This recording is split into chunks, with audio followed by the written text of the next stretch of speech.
This is a Blairing Out with Eric Blair show at the 2014 Newport Beach Film Festival with Kelly Rhodes and Kathy Rhodes D'Argenzio, celebrating the premiere of the Quiet Riot movie. Well, now you're here, there's no way back. What does the release of this Quiet Riot movie mean to you guys? It means a real lot because, truth be told, Quiet Riot actually started in the dining room of our mother's house.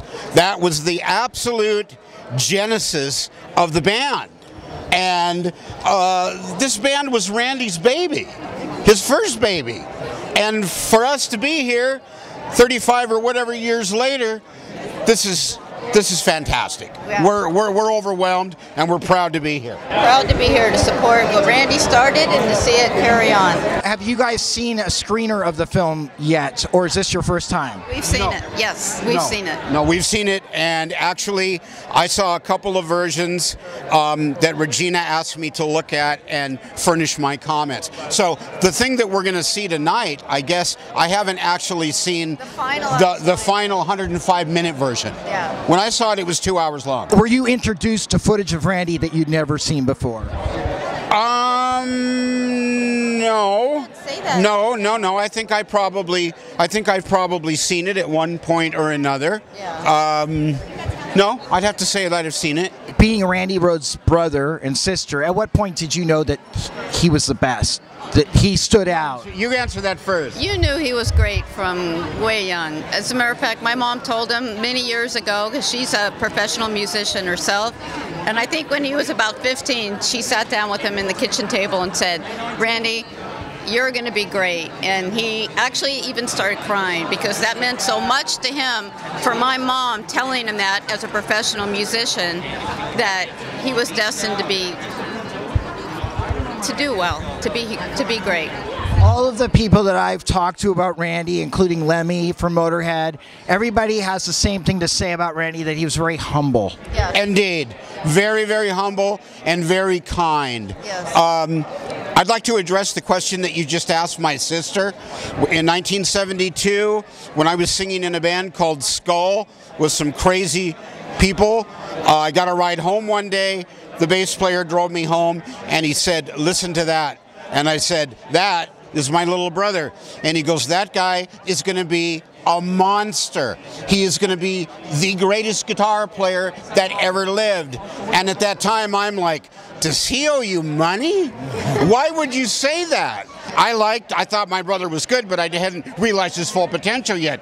And Eddie said, "You mark my words, this guy is going to annihilate the guitar world." Eddie Van Halen and Randy Rhodes. No, there was no competition. There was no rivalry. Randy respected him. I don't know what he felt about Randy, but Randy always praised him.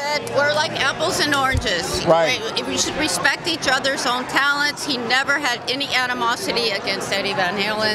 He just said, you know, appreciate us for both who we are and don't compare us. We're different.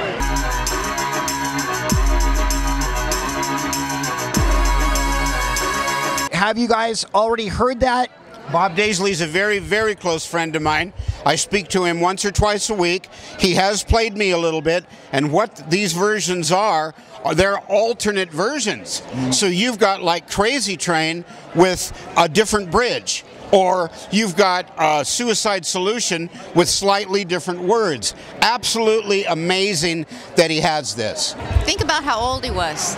If you think about that, Yeah, when he think did about all his that, age. he's probably 22, 23 when he recorded all that. So is that amazing? This is the way I look at it. There's always two people that define an epoch. In 1840, it was Chopin and Liszt in Paris. In the 1920s, it was two writers, F. Scott Fitzgerald and Hemingway. In the 1980s, it was Edward Van Halen and Randy Rhodes. These two people defined an epoch. They were the spearheads. They were the people that everybody else falls behind. Yeah. And that's the way I look at it. Incidentally, Randy's favorite guitar player in LA happened to be George Lynch. Did George Lynch take over guitar lessons for Randy? He did indeed. When Randy left, my mom said, "What am I going to do? I've got like a bazillion guitar students. You're going away. half my business is going to leave. And Randy said, I will get you a guitar player to take my place. And he got George Lynch. Now, you guys would know better than anybody. Is there any footage from the Diary of a Madman tour anywhere that is professionally shot, maybe a 4 or 5 camera shoot? This is all that exists that we know of. Yeah, we know a of. tiny... We're not hiding anything. We're not hiding it. And I really don't think Sharon is either. A little bit exists from a program at that time called Two on the Town. I think it was a CBS program, but I'm not sure. Or if someone snuck something. A little bit exists from Two on the Town. Now, there was also the footage after dark, okay? And other than that, according to what we've come to believe, there is very, very little. What I've always thought is, here's the lead singer in Black Sabbath, right? Here's his solo venture. Why was it not videoed when they made that first run through Europe? Yeah. And the answer that I'm usually given is that the equipment at that time was just too cumbersome and it was too difficult to bring around that much. I don't know if I even believe that.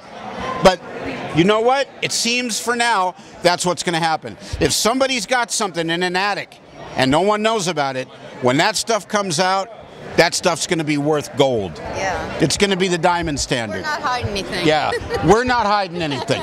We wish, I'll tell you what, we wish more than anything that it was true. Yeah. Yeah, absolutely. Well, Randy Rhodes was my favorite guitar player of all time. I don't feel that anybody has ever held a candle to him. His life was in every note that he played. It was emotion, it was feeling, and it comes across. Absolutely. And he studied the classical guitar on the road with Ozzy. And you can hear that influence. He loved the classical guitar. You can hear it. And I think that's where he was going with rock and classic. If you've been led to believe that he was a little bit like too humble or too generous to actually conceive, considering his virtuoso status, you know what? It's absolutely true. He was the most humble. He was such a good person. Yeah. He was humble, generous, kind, and he encouraged his students so much. And Randy Rhodes, number one in the world, Randy Rhodes. Signing off.